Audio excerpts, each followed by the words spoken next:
Hey, brewery or small business owner. At the Beer Accountant, they understand the unique financial challenges of the craft brewing industry. Are you tired of navigating complex brewery accounting and taxes on your own? Staying up late working on financials and getting your finances in order after a whole workday? They're a CPA dedicated to helping breweries like yours thrive, with services ranging from qualified bookkeeping, business tax prep, to strategic financial planning. Stop wasting time on spreadsheets and focus on what you do best. Making great beer and running a small business, servicing over 50 breweries in 4 states. So if you own a brewery or small business, stop overpaying for reactive support and start being proactive with the Beer Accountant. Don't brew that IPA without this CPA. Visit beeraccountant.com to learn how their specialized expertise can help your brewery grow, profit, and succeed. Are you a brewer looking to open, grow, or plan your next move? I'm Ted Zeller, liquor law attorney at Norris McLaughlin. I've spent my career working with breweries, helping them navigate the regulations that come with this industry at the municipal, county, state, and federal levels. From first permits to expansion into new markets, my team serves as legal counsel on licensing, compliance, and distribution. If you're ready to plan your next move or need legal guidance, I am here to help. Feel free to call me at 484-765-2220 or email me at tzeller@norris-law.com. Us being able to launch the Beer Garden State campaign and that being our branding, welcome to the Beer Garden State, pouring from the Beer Garden State, drink from the Beer Garden State, that gives us, so many more opportunities to engage with consumers and also to engage with restaurants and bars, to engage with other legislators and, be able to kind of bring them into this community and be like, we have something here. We have impact and we want you to be part of it. We want you to join that community. So I think by giving it that kind of name, I shouldn't say it, I think, but like by giving it that kind of name, it gives it a purpose. Mm-hmm. And then, and it's just a beginning, like, a rebrand of a guild and, welcome to Beer Garden State is great and that's fine. It's now the impact that we do afterward.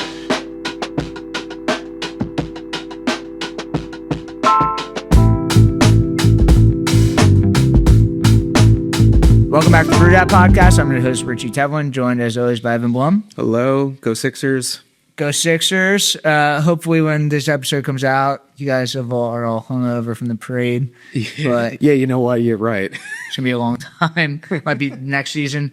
But today we welcome on Brie Devlin. Hi, how are you? Thanks for having me. The Brewers Guild of New Jersey. Thank you. I'm happy to be here. So we just said we might be related. Devlin, Tevlin. At some point, we were like probably 10 generations ago. I think Tevlins used to be Devlins. I agree. Yeah. I agree. Yeah. Pull you into the Devlin road. Yeah. It's been a long time, but I think that when we like the Tevlins, when we look back, we used to be Devlin, I think. Oh, really? Oh, like actually. Thing. Yeah. It was I think it was. I don't know. Yeah. I was like, I like this idea. Yeah, like Tevlin, and then it was like, because people, there's way more Devlins than there are Tevlins. Okay, that's fair. So we were the first Tevlin I've met. Oh, yeah. So, it also makes you a little bit more special than a Devlin. There's one other Tevlin in New Jersey. Okay. His guy was like an All-American lacrosse player. Oh, really? Yeah. Okay. I don't know anything about him. But, and then obviously I have family in New Jersey named Tevlin, but that's it. All right, but enough Tevlin talk. So what are we drinking right now? What is this? You have alternate endings. We just had alternate endings on, so glad you brought that in. As I say, we got a mix of Jersey beers here. Yep. So some from Tonewood. We've got Wild Air, alternate ending, Aberdeen, Wild Air's in Asbury Park, and I've got Tonewood, which they have Oakland and Barrington as locations. So yep, shout out a mix here. Shout out Eli and the team. We're just with them at Warwick Farms today, so nice to see you brought that in. They crushed it. Didn't even know either. Yeah, it was out. Beautiful brew house there. Cool. So, how did you get into beer? I guess. So it's funny. When I was 21, I was bartending at Bonefish Grill in Pine Brook, New Jersey, and Magnify was the closest brewery there. They had opened up at some point within my when I'd started there. And I remember hearing about a brewery, and it's very funny now working in breweries for, almost 10 years and working with brewers. I remember being 21 and being like, I I could open a brewery. I'm like, that sounds like fun. How easy would that be to do? And like, what a cool career. Oh yeah, well, I was sorely mistaken, so I ended up working at them instead. But yeah, so I found out about Magnify. You know, they had a pretty good craft beer program, surprisingly, for being a chain restaurant. And then I got into craft beer that way. My friend Ryan was a bartender. I think Forgotten Boardwalk was like their funnel cake beer. Was the one that I'd order out when I'd sit at a bar. They just opened up, or they're opening up a soda. I don't want to something on the boardwalk. Yeah, and I think they're doing it in either Bradley Beach or Asbury Park. I just saw this at that. It's not alcohol. It's just soda. No, yeah, I think it's like craft soda, I believe. Yeah. Which is great. I can't wait to see how that comes out. I totally agree with that. As we know, everyone that listens to this knows I hate NA beer, but I think that other like non-alcoholic beverages that aren't just like malt water are a good idea. So I like the idea of like trying to make artisanal sodas. Said a Tevlin approval there. Yeah, stamp of approval. Stamp of approval. Yeah. But yeah, so I that's kind of how I started, at least, knowing what was different than me drinking the Miller High Life that I was drinking at the bar when I was, in my early 20s. And then, my friend worked at a general store out in Long Valley. And she's like, hey, I was, dropping some of my dad's menus off. There's this brewery. She's like, I think you'd be a really good fit to, because I was looking for a job. I wanted to kind of get away from like traditional bartending. And it was Czig Meister Brewery in Hackettstown, New Jersey. And I went there and went to the owner. I'm like, listen, I think you needed me. And they're like, well, because it was difficult at the time because I was working at a restaurant. It wasn't clear if you could work at a restaurant and also work at a brewery in New Jersey at the time. Because of the tier laws. Yep. As I'm sure we're going to touch on a lot of the laws. Even as an employee? Even as an employee, because of at the time, what's the word for it? Like the ABC? Not the ABC. It's more just like the public perception of working at both a brewery and a restaurant. At the time, it was just like muddy waters. So it was about a month of me texting the owner being like, hey, did you talk to your lawyer yet? Because he wanted to make sure that it was okay if I could work there. When I started my brewery, the POSB said I could not work as a bartender. Yeah, because they were worried about influencing the taps. Like, so, because breweries and restaurants were trying to figure out at the time their relationship together. Mm-hmm. And they didn't want, any brewery employee influencing their product on a restaurant or a bar. And so, it was kind of halfway through, like, it was maybe like 2 weeks later, and I kept texting the owner. I was like, hey, ready to start whenever you're ready to have me. And he's like, yeah. He's like, I'll get around to it. And then it was a Friday. I remember this. It was a Friday morning, and they had a bartender call out. And I got a text from the owner saying, hey, I just got in touch with my lawyer. It turns out it looks like you're okay to work at the brewery. Could you be here today at 4:00? Oh my God. And I was like, I did not. This was a different restaurant that I worked at. And I was like, I was ready to get out of there. And do you think he even talked to the lawyer? He was just like, fuck it, I need somebody. I mean, I'm cool with either way. Yeah. Listen, ask for forgiveness on permission. And so I texted him back. I'm like, I'll be there at 3:45. And then 2 months later, became the bar manager. And then about 5 years into me working there, I developed their marketing program. So. Yeah. Nice. Yeah. Marketing, you're talking about like mostly social media stuff? Social media, digital marketing is where it kind of started. And then, as time went on and more, I didn't have to kind of split my time between taproom and social media. Yeah. I was able to kind of work more with doing sponsorships and, fully developing like a marketing department for them. Cool. Yeah. Yeah. So that was my start into the industry. So how did you get involved in the Brewers Guild? So a very dear friend of mine, Alexis Deegan, she was the executive director of the Brewers Association. So I'm sure we'll touch on that later. There was one entity, and then there were two, and then it came back together. Yes. So this was one of the entities. And, I remember just seeing what she was doing, and I was like, wow, this is so cool. And it's like, it's cool, but like, it's all work going, yeah. But never really thought about it, of it being like a serious thing. And then back in late 2023, is when I started volunteering with the guild. So, they had a marketing committee and they weren't doing any marketing at the time. So I hopped on board for that for a while. And it wasn't really going anywhere. I was like, all right, I'm doing this and we're here an hour every week, guys, and we have not moved anything forward. So I stepped back and I'm like, call me when you're ready. Yeah. And then, we had a huge turnover in regulations that happened in late 2024, which were great for breweries. A lot of feats that, we were working. If you had Eric Orlando on, and he talked like all about all the sweeping changes that happened. Yeah, and I mean Eric's my partner, in this. He's I always say he's the heart, or he's the head, and I'm the heart. You need both in order to really function as a guild. Yeah. So I've learned just so much from him over the last couple of years. But yeah, so we had back in 2020 where all these regulations changed over, and both the guild and the association were like, why are we not, why aren't we working together? Like we're fighting for the same things, but separately. So maybe it would just make sense if we did it under one umbrella. And when they made the decision, they're like, all right, we probably should, have somebody steering us to making movements and making changes. So I got a call from the president at the time, and he's like, the president of the guild, not America, the president of the guild, and he's like, hey, I don't know if you want this job, but it's there for you. And I'm like, yeah, of course I do. I was like, I've worked enough for it, and here I am a year right. and a half later almost. Yeah. Nice. Yeah, June will be a year and a half, which is crazy. I know.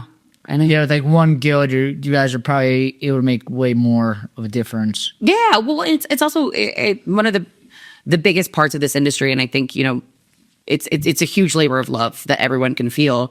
So when you are able to get everyone in the same room, because it's very hard to do, having everyone back together makes having those conversations a lot easier, and everyone has the same pain points. So it's like, all right, well, now let's get together more often so that we can figure out our next path forward. Also, the legislators are like, well, who should we listen to? It's like there's two groups telling us two different things. Like, well, why would you? But also, too, why would you really want to fight for an industry that's fighting each other? Yeah. So but that's what is happening. The THC drinks. So THC's it's but in PA that's what's happening. Oh, I'm sorry. Okay, there's legislative groups that are there. There's groups that are trying to change the legislature, but there's different groups that are trying to do it different ways. Yeah. So there's like no alignment, and they're making no progress because. Tell them to call New Jersey. Tell them that we can give them, for their 5 years down the line, be like, just try to get together and make it easier on everybody in the future.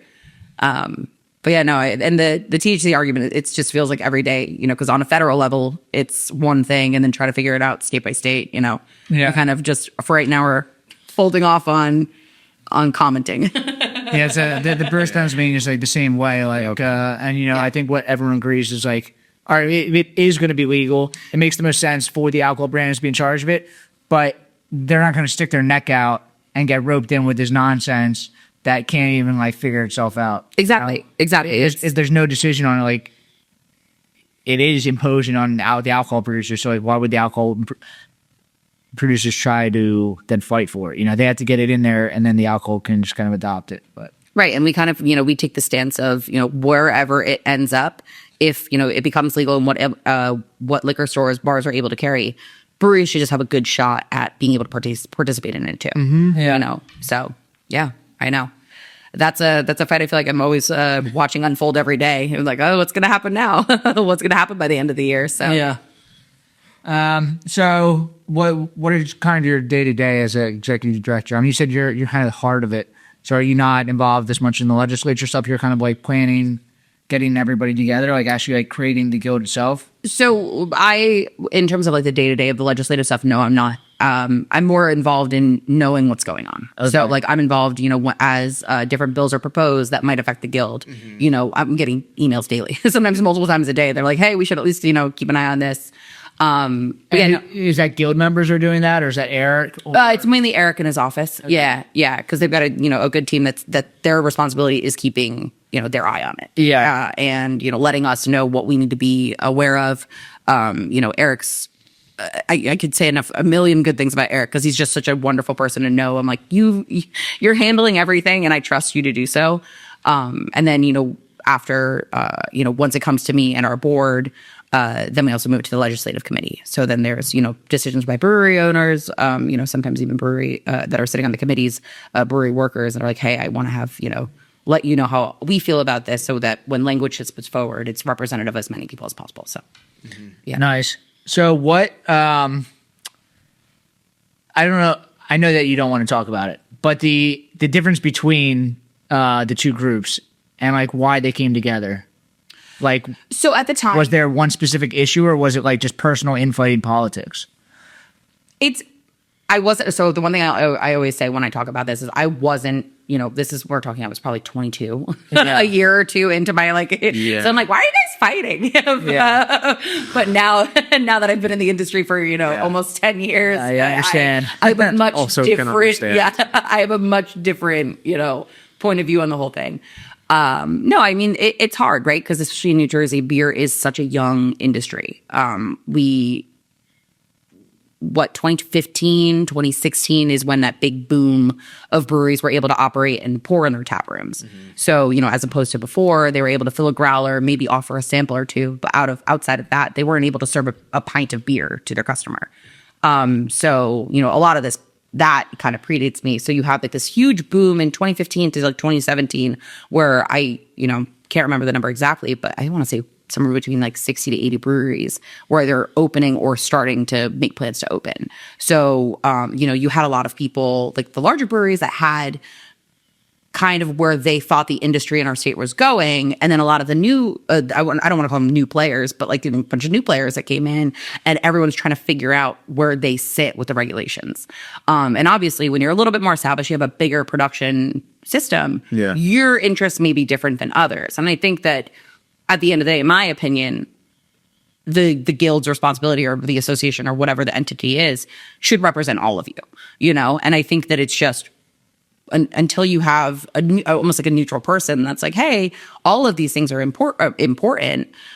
We just like, it's like one of these, a victory for one of these things, even though it might not be the best for you, is a win for the industry overall. Mm-hmm. So it's kind of like it was trying to rebuild that mentality when I think that probably was a huge part of the split is being like, well, my brewery does this and this is what I need to push forward. And there's a lot of smaller breweries that are like, at the time, they're like, we want to be able to have TVs and like, which is also important, even though it sounds so small. So it was just trying to find that middle ground of, all of your interests are important and we need you need people that are going to work to do both of those things to make a full guild. That's why I always go back to like the head and the heart thing. I'm like, for so long the guild had like the head, the brain, and that was great. But there's some breweries that's the quiet work. When you have the quiet work going on, it's hard to get people to like understand that there are other things that you're doing. So when you have more consumer facing stuff or other industry facing stuff or other member facing stuff, it's easier for people to be like, okay,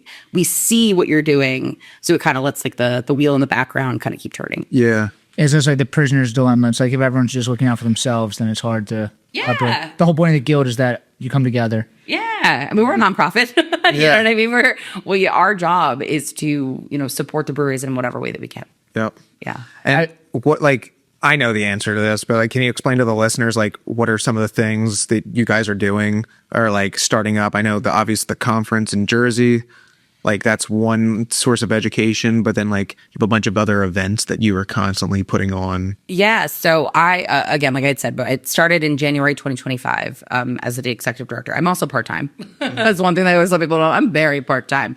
But I have a lot of love for this industry. So I don't mind putting in the extra hours. But yeah, so last year we actually hosted our first conference that you were at and you came and hung out with us. Actually worked with me, so thank you for that. But yeah, no, so we hosted our first conference in the state. Yeah, so it was our inaugural conference and we hosted it in Hackettstown. We worked with craft beer professionals to do our previous one and our upcoming one that is happening in August. And yeah, it was, the first of something like that in our state. And what was the conference like? It was like people coming in and doing speeches and... Yeah, so it was a 2-day conference with a welcome party the night before. And we had we had speakers fly in from all over the country. Some from, I think we had like 1 or 2 people from even out of country. Cool. Which was awesome. And then, we had speakers, we had vendors, in different suppliers.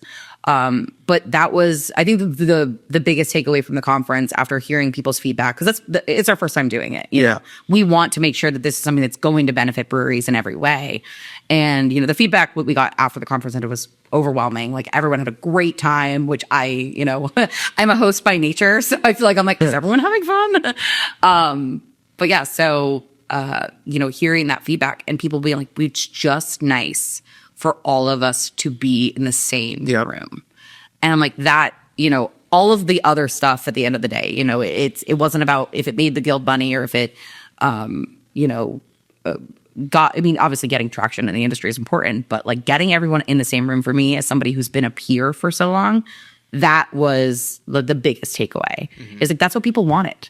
People were looking for that because it is such a community-based industry. And I think in New Jersey, we haven't had that opportunity that often. So, And how many members are there of the guild? So in the guild, we have about, right now, we're luckily adding on a bunch of new members right now. So Nice. But we have about 67 members at the moment. Out of how many? So there's 167 breweries and brew pubs in the state. And brew pubs are kind of, some of them see interest in joining the guild because they're more brewery focused. Some of them don't, which, I understand. So we're working on bumping that number up. Most states kind of average above about 50% of their of guild members in there. I think the average when we just got a benchmark survey done, and it was about 70% of breweries were members. So that's always my goal. And since we've started, our membership has increased exponentially. Our trade partners have increased exponentially because now it's nice for people to see that the guild in New Jersey is doing something. Yeah. Yeah. So, like, is your next, like, when you took over, have you seen growth as far as memberships goes? Was it hard to convince people like, hey, we're combining? Were people like, dude, I'm not getting involved with this. This is like some other thing that you guys are trying to switch this up again? Or did people kind of jump on right away? Like, all right, this is a stronger guild. Somewhere in the middle. I'd say somewhere in the middle. It's like there's two parts to this question because like there's one, I was very lucky, and I think the guild, if there's any pats on the back I can give myself, and it's just based on time, is I think the guild having somebody that was a peer for so long, for 8 years. I always would joke with people, I'm like, you guys wanted me to work for you for so long, and now I'm working for all of you, so let's make this happen. But no, it's one of those things where I think because it was somebody that they knew and I'd like to think that they trusted in the industry. Yeah. That's like, hey, the work that I do. I'm like, that I've been in this industry for so long, I don't quit. And like, I want to make cool things happen. Oh, sorry, you told me no tapping. That's sorry. We're like, you've trusted me as your peer. Like, what I do for the breweries that the brewery that I worked for and my place in the industry. So trust that I was like, trust me and then trust the guild. So that was like a big part of when I was ramping things up where I'm like, I get it. I think that's also a thing too, that, as somebody who's in like a leadership position, saying to people like, hey, yeah, your grievances are valid. I watched it, as somebody who was a brewery employee, and, it's going to take trust and it's going to take time. And honestly, I think in this last year, I'm very happy to see that the breweries that, took a chance on me, essentially, see the benefits now and are excited about being involved. So, I think, we've seen a huge growth in membership. And I honestly, we're getting more people reaching out about joining the guild too, which for me is exciting. It makes me happy to be like, hey, can I hang out with you for a little bit and talk to you about what we're doing? So it's nice seeing that people see the value before I have to bring it to them. So, what are the main things that you guys are working on right now? Is it different legislative stuff, or is it like events you guys are putting on? So early in, like I'd probably say February was a little bit quiet. We're kind of in a quieter legislative period in Jersey. There are a lot of things that we're also in an administration change. Okay. With the trying to figure out where the ABC is going to kind of land. With the new governor? With the new governor, yeah. Just because we don't know who the next permanent director of the ABC is going to be. Right now, does that change every single time there's a new governor? It doesn't necessarily. It can. You know what I mean? It depends on the administration and what they're looking to do. So we're, a lot of the things that we've been talking about internally in terms of more legislative stuff, we've had conversations about things that don't directly affect us, but obviously everyone knows the World Cup is happening in New Jersey, and that whole debacle, for a kind word, to kind of call it, with the way that things are shaking up. So, we've been engaging our members, and luckily for us, I mean, it's still unfortunate, but luckily for us, only one of our members is going to get affected by the potential of surcharges and stuff like that. So we've been working with them to figure out how we can kind of talk with PR firms and get their message out there to why businesses like this, small businesses, are getting affected. Surcharges for what? For public transportation? Well, a lot of it had to do with hotels. There were certain, and again, this is something that Eric's a little bit more well-versed on than I am, but, there are certain surcharges in terms of taxes that they wanted to add on for small businesses that are in the area. Oh, But so outside of that, there's, we just had a lot of, at the end of 2025, we were working with the ABC a lot and got 80% of the asks that we were. Did you really? For, yeah. So what is that? What does that then translate to? Because I think the last time we talked also, I'm trying to think, where were the state of the beer laws, basically probably when Eric came on, or any of the people from Jersey, where I'm always curious to know what are the current pain points, and what are you guys working on that side right now?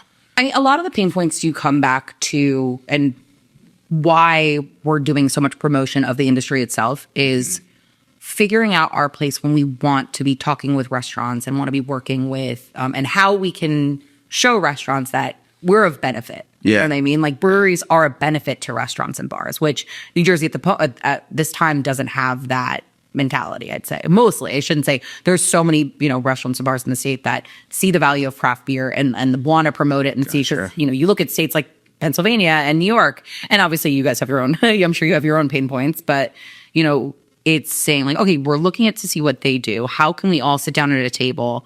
And, our industries are not exactly all up and up. I think across the board, whether restaurant, bar, brewery, winery, we're all seeing the same declines right now, the same issues, the same costs of materials and ingredients. So for me, especially, I should say right now, it's working with these other industries and saying, we need to sit down at the same table, outside of advisory meetings, outside of all of that, and figure out how we can improve the relationship between breweries and restaurants in New Jersey. So that's a big focus of mine right now. Yeah. A lot of what there were a couple things that were presented to us. I want to say it was August, September of last year. The ABC kind of were like, hey, here's some regulations. And we're like, whoa. Wait a second. There's a lot in here that feels like it's undoing a lot of what we, had pushed for over the last 2 years. And so that was a couple months of back and forth. Eric was definitely, Eric was worked for as much as he could.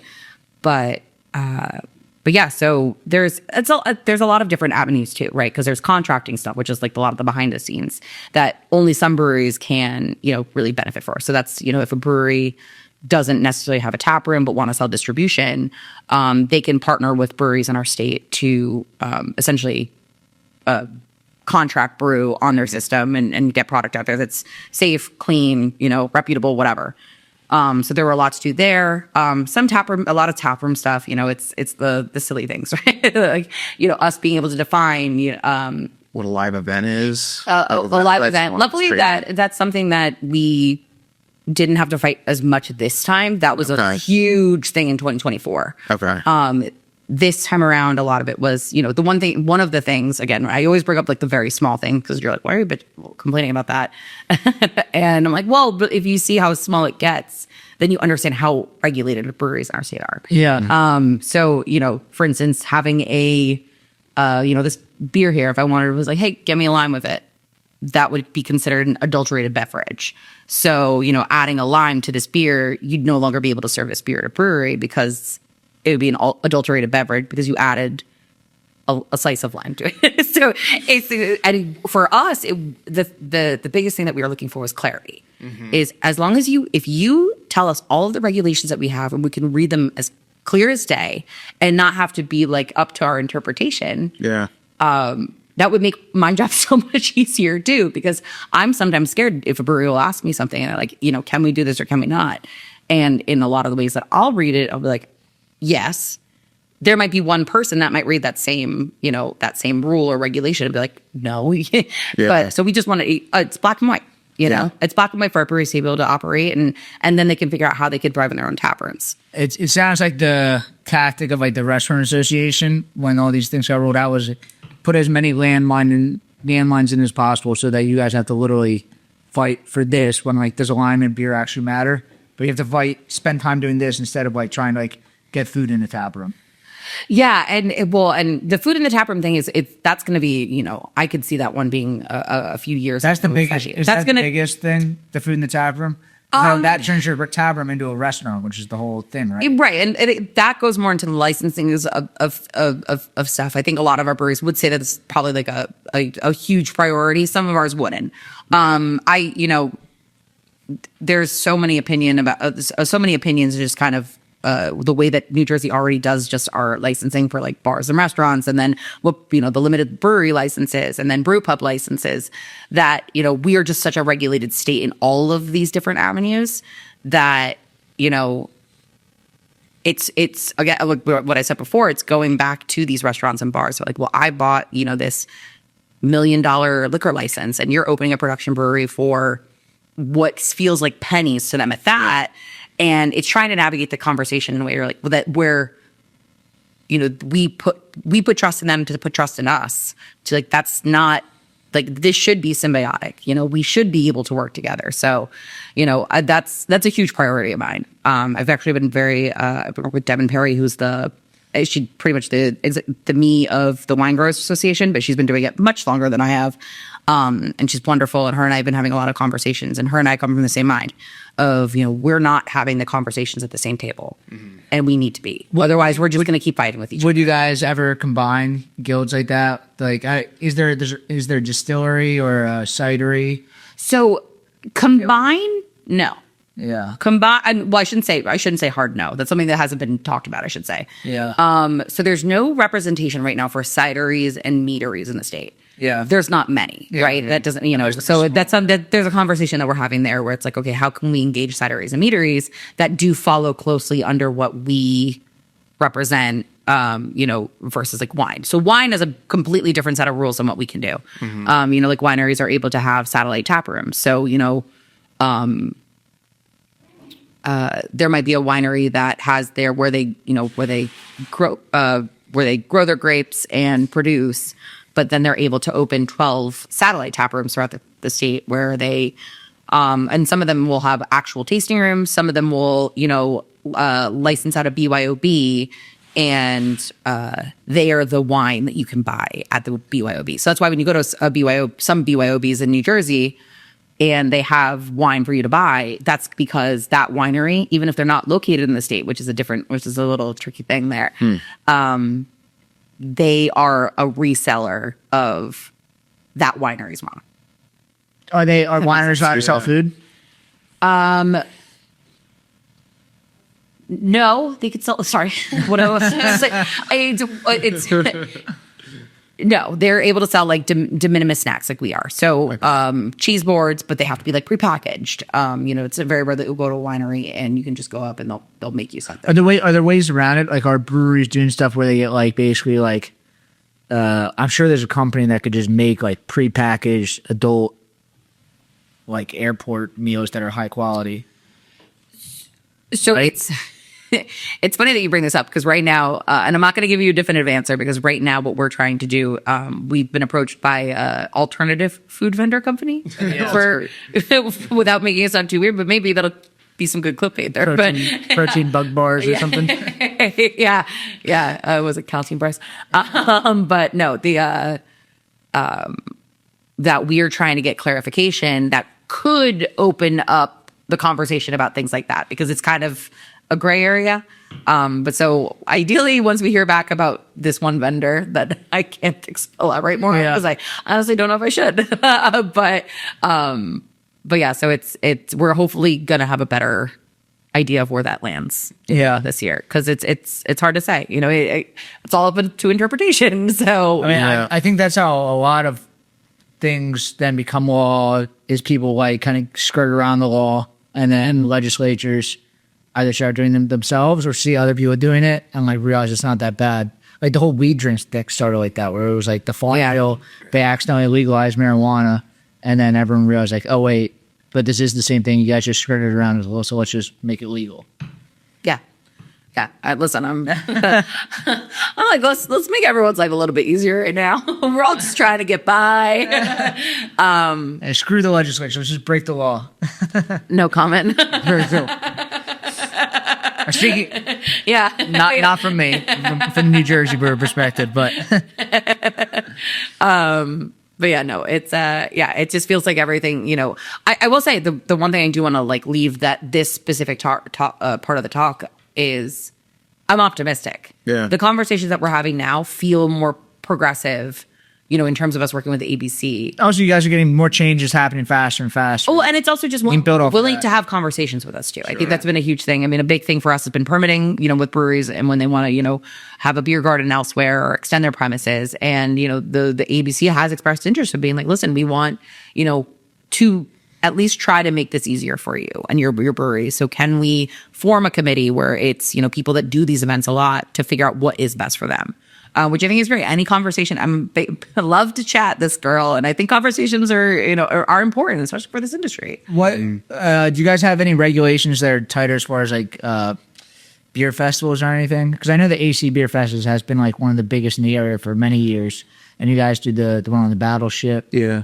Yeah. So, not. I mean, the only thing that I could say that I'd say that the tightest thing around it that goes back to the guild is, you know, for instance, we could have the guild can as a nonprofit, the guild can pull permits per year to have beer festivals, right? That breweries can't themselves. So like if a brewery, let's say your neighborhood brewery, wants to have 15 of their friends, it has to be 15, it can't be any less. But if they want to have 15 of their brewery friends, you know, host a beer festival at their brewery, they can do that through like people like me because we're a nonprofit and can do this. Now, where it gets a little tight is obviously the entrances can't be the same. It would have to be a brewery that has outdoor space that they could, you know, pull a permit on or license out. So there can be no... Can they profit from it? Yeah. Oh yeah, profiting is fine. And that's what, you know, when I always let breweries that, you know, that are members or even non-members know, I'm like, if this is something that you ever wanted to talk about, talk to us about it because we can help you do things like this. Yeah. And then we could talk about how involved or not involved you want the guild to be. Because then obviously, you know, that's how much it benefits the guild or how much it doesn't. Yeah. You know, my background, again, being in marketing and brewery events, I'm like, I've got a pretty good template here if you don't, you know, that we can go off of. But yeah, so, I mean, yeah, beer festivals they're, believe it or not as heavily regulated. I mean, they're definitely regulated, but they're restaurants not aren't as going after them. That's like, no, because I think it's a different thing. It's a different audience. It's who, you know, I think that for restaurants, and again, I'm not speaking for restaurants, but from my understanding of all of it comes back to is a brewery that does trivia nights or does live music or all of these different things. I, as a restaurant, am also doing these things, but my back end spend is so much more. When I think that there's a different conversation needs like to be had, you know what I mean? There's other things that, you know, we can differentiate the two between, you know? But yeah, so restaurants don't care that much about beer festivals, which is good. You know, we've got one thing, but there's still always conversations happening around them. You just recently like rebranded like the guild into like the beer garden state, right? So what was the idea behind that?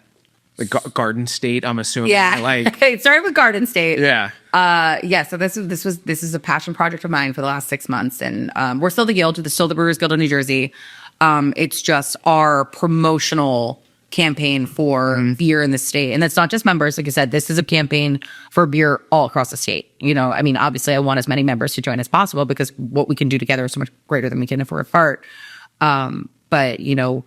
us being able to launch the Beer Garden State campaign and that being our branding welcome to the Beer Garden State, pouring from the Beer Garden State, drink from the Beer Garden State, that gives us, so many more opportunities to engage with consumers and also to engage with restaurants and bars, to engage with other legislators and, be able to kind of bring them into this community and be like, we have something here. We have impact and we want you to be part of it. We want you to join that community. So I think by giving it that kind of name, I shouldn't say it, I think, but like by giving it that kind of name, it gives it a purpose. And then, and it's just the beginning, like, a rebrand of a guild and, welcome to Beer Garden State is great and that's fine.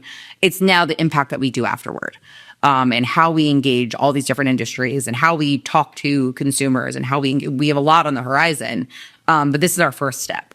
We're we're a nonprofit. We don't have a lot of money. So, doing things like this and talking with people like you that already have an interest in what we do and letting you letting me into your community, me letting you into ours.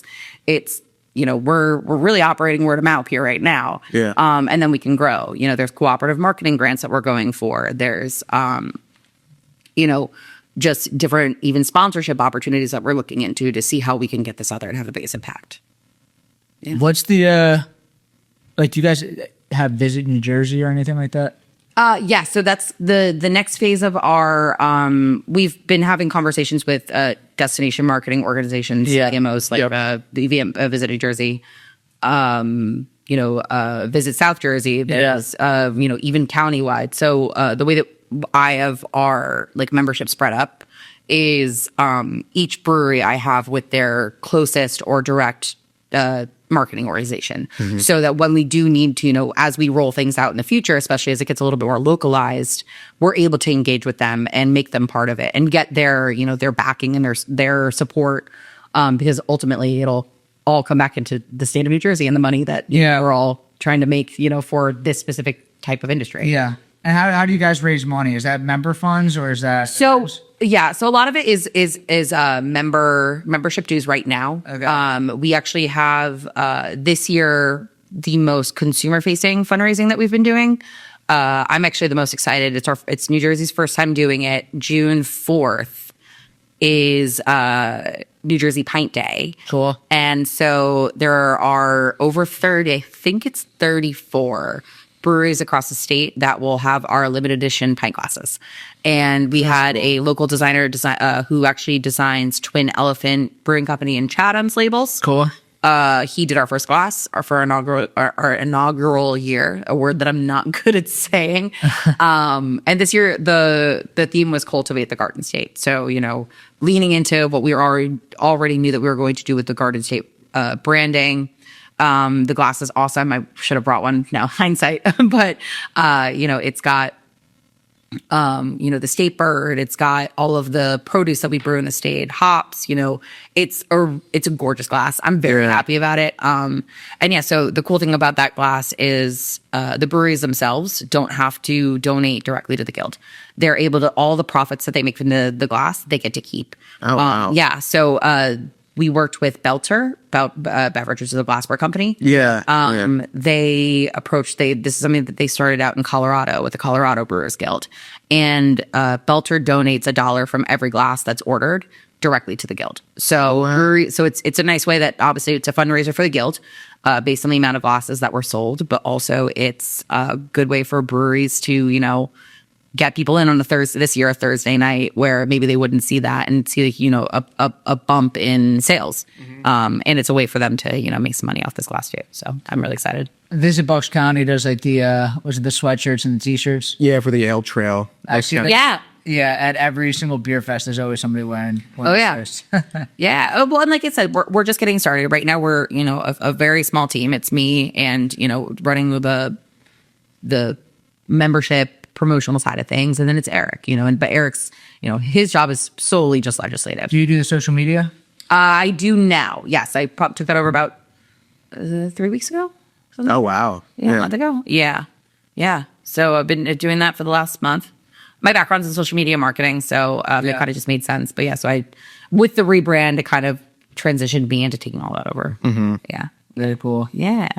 And I guess that's just mostly just promoting New Jersey brewery stuff? Yeah, so we have we're talking to four audiences, right? We're talking to consumers, we're talking to breweries, we're talking to employees, and we're talking to legislators. That's a ton. Yeah, so it's probably the hardest part about it is being like, okay, what voice am I talking in today? But also still making sure that it makes sense and it fits the brand. Yep. And what we're doing. So it's knowing the first step is knowing that you have four different people that you're trying to engage and talk to.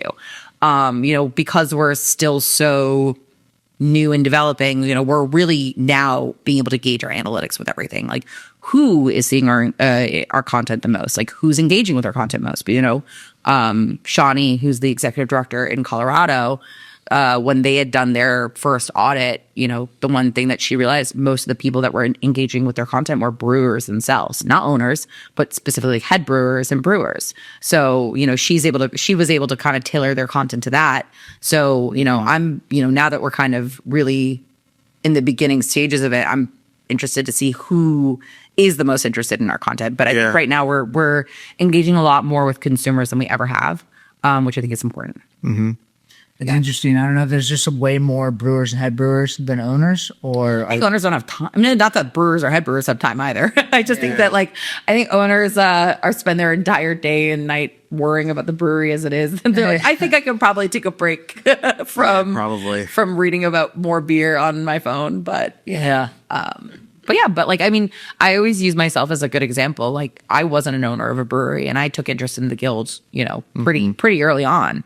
And I think that there are so many more of people like me in this industry that don't know that there are ways for them to get involved and don't know that there's different ways for them to support. So that's a huge focus of mine for the rest of the year too.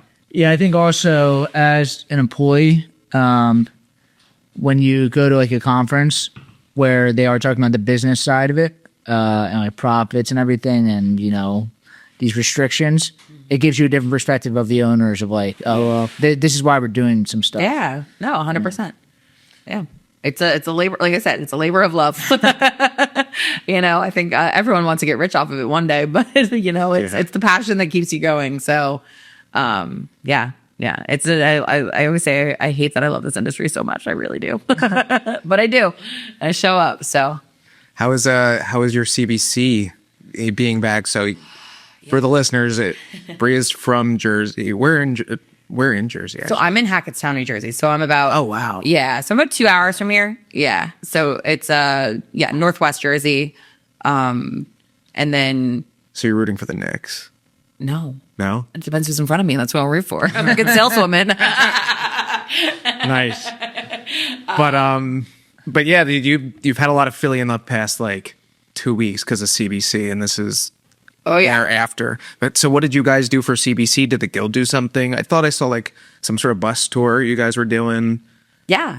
We it was awesome. It was a ton of fun. The Sunday before CBC, CBC this year, have you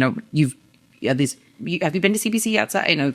No. Right, because it's never on our coast. Yeah, this was my first. Oh, I know Richie's done it. I've been to one other one. You've been to one other one. So this year they had changed the schedule a bit. I mean, I'd only been to the one previously in Indianapolis, so I didn't know. It was hard to kind of gauge when people were going to be coming into town. There were so many events that were happening Monday and Tuesday night that I couldn't even keep up. But so the Sunday before I looked at the schedule, I'm like, all right, there's not too much going on. And I was like, there's going to be, different trade members that are coming in, industry partners that might be looking for something to do. So, why don't we bring them into Jersey? Yeah. So totally, cause I played around. I'm like, do we host a meetup? Do we host a happy hour? And I thought the most impactful thing that we could have done for our members is to actually bring them into our state. So, so the Sunday before we had hosted we called it Don't Fear the River, South Jersey brewery tour. And we visited 3 of our member breweries. We had 25 people on the tour, which was great. Nice. Yeah. And, which breweries? Was Double Nickel there? So what we wanted initially was to fill 2 buses, and be able to visit all 6 of our member breweries that are in the area. Again, just trying to gauge how people were coming in. We were only able to fill the 1 bus, but we were still able to in different ways support our other members. Like we bought, we purchased beers for the bus from our other members. So like we were able to kind of at least be like, hey, I'm sorry we're not coming. But yeah, so we did, we started at Tonewood at their Oakland location. Cool. We then went to Kings Road in Haddonfield and then ended at Brewery 33 in Riverton. Yeah. Oh, Riverton. I always get the town wrong. But no, it was great. We it included in the tour was a Taylor pork roll, egg and cheese. I was like, I forgot. I'm back in Philly. I have to remember pork roll, egg and cheese, which everyone loved. It was a weird hit. People were like, I get it. I'm like, yeah, me too. Because I didn't grow up in New Jersey. So first time I had it too, I'm like, oh, yeah, it was our delicacy. I could get down. But yeah, so we hit Tonewood and then we had breakfast sandwiches delivered. Everyone got a beer included at each of the stops that we went in. Everyone bought beers afterward too. We ended up, I think the tour lasted an extra hour. It was where we had people from Japan, we had Australia, New Zealand, Canada, Czech Republic, which was great. And every Czech, they'd order a Czech Pilsner. I'm like, how is it? I'm like, so? And they're like, pretty good. And I think that's a great, considering it's where you're from. But yeah, no, it was awesome. It was a rainy day. The weather sucked. It was a weird day. Cause it was nice. Wasn't it nice in the afternoon and then it started pouring or something. It was funky. It was the opposite. It was as we were about to leave the Brewery 33. It was maybe 20 minutes before the bus was about to leave and the sun comes out. Come on. Especially because at least Kings Road and Brewery 33 have nice outdoor areas that would have been nice to hang out in, but it was still for a rainy day where nobody had anything going on. We had 3 guys that were just beer drinkers that saw the tour, and they're like, we just thought it'd be fun to go. I'm like, that's awesome. So it was nice to also be able to engage people that were already interested in beer in New Jersey. So it was awesome. I saw them at the conference the whole time. I was like, hey guys. So it's nice that brewers that aren't directly in the city or right downtown still got the benefit from people coming around. Yeah. Yeah. And that was something my boyfriend and I talked with because he came on the tour with me afterward. And he was like, when you first were talking about what you wanted to do, I thought that your best move would have been working with a bar in Philly and, figuring out how many beers from New Jersey you would be able to get on tap and everything. And the paperwork headache of that just sounded enough for me. I was like, that's, he goes, no, but after doing the tour and seeing how happy everyone was hanging out, it was just everybody knew each other for years. Yeah. And seeing that and getting people into our state, that was the goal. It wasn't meant to be a huge moneymaker for the guild. It was meant to, maybe cover me going out there. But the goal was to support the breweries that wouldn't see a slightly busier Sunday, even for an hour, and see the benefit from the conference. So it was a huge win. I'm like, I can't wait to do the next one. I'm like, I don't know if we're going to do one in San Antonio, but not possible. But yeah. Yeah, I think we went to a bunch of events in Center City. Cool. And I thought it was really nice for those bars that are never busy on Monday, Tuesday, or Wednesday to actually get this huge influx, and they know it's from the craft beer crowd bringing that in. Yeah. So it gives them oh wait, craft beer is spending money here. Kind of give us a little boost. I thought the CBC went great. I thought everything was very smooth about it. I thought it was great. And honestly, I think the one thing that a few people I've talked to felt is CVC last year was my first time ever going. So I'd never gone to CVC before because we're really, as a taproom manager, a marketing person, the money wasn't worth to be spent. But from last year to this year, I don't know about in your opinion, I'd love to hear your feedback, but the overall, what felt like last year, that doom and gloom That's what Richie's been of oh man, this sucks. Breweries are closing now more than ever. What are we doing here was a huge, that felt for me like a huge weight that I felt leaving CBC last year. This year, it felt just a lighter, almost I don't want to say a complete renaissance because I say that a lot when it comes to the beer industry, but I don't know, people felt more optimistic, more wanting to be engaged, more wanting to come out, which just made the time so much more enjoyable. Yeah. Yeah. Dave Infante talked about that, about like it was kind of positive vibes only, like Yeah. whether it's fake or not. Bart Watson, the head of the BA, was basically saying like, hey, whether there's good or bad, let's act like it's good to kind of like show customers that it is. But I think in the last 6 months, like it's not like I'm putting on a face. I'm starting a lot more beer. I think a lot of it is there's just people drinking more. There's people drinking more.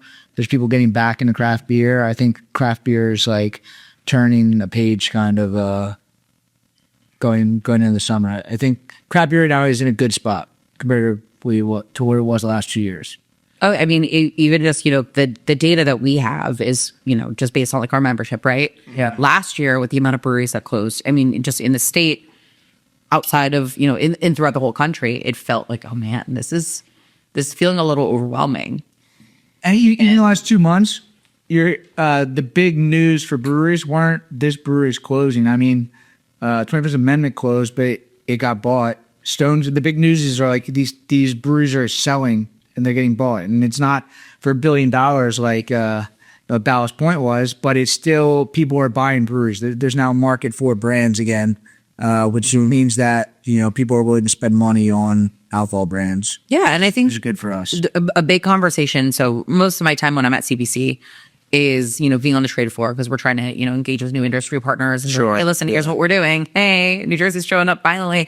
But also, most of my time and my most valuable time is spent, every morning I had an hour and 45 minutes with other guild leaders throughout the country. Oh, that's fantastic. Yeah. And so we, throughout, that hour and a half, 2 of the days had like, here's what we're focusing on our topics with. And then the last day was just open forum. And it was used for a lot of newer guild leaders like myself. And, I've been very lucky. I've been taken under the wing by like, Paul Leone from New York State and, and Jamie and all of their crew, Mary from Ohio, Shawnee from Colorado. They've invested in me much more than I could ever think. Texas, especially to the Texas Brewers Guild.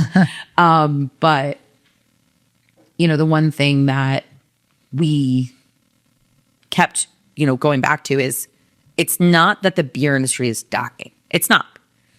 Everything's cyclical, right? It's just different right now. Yep. And it's pivoting and like, listen, we had to do it during the pandemic. I worked at a brewery during COVID and, us going from I remember the Sunday before, it was St. Patrick's Day weekend or the weekend before St. Patrick's Day, and everyone's out and partying and being like, what do you mean we're gonna, there's a pandemic going around, and then the next day being like, oh, Morristown is closing.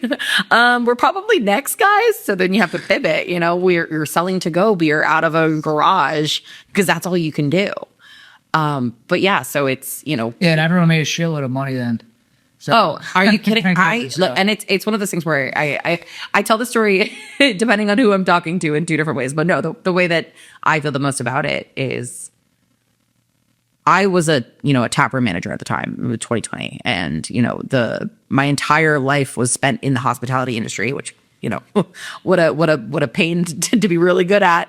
But I remember that Monday and like hearing the news and nobody really knowing what's going on. And then, hearing like 8 p.m. in I say Morristown because it's like the biggest city in my area, there's a shutdown.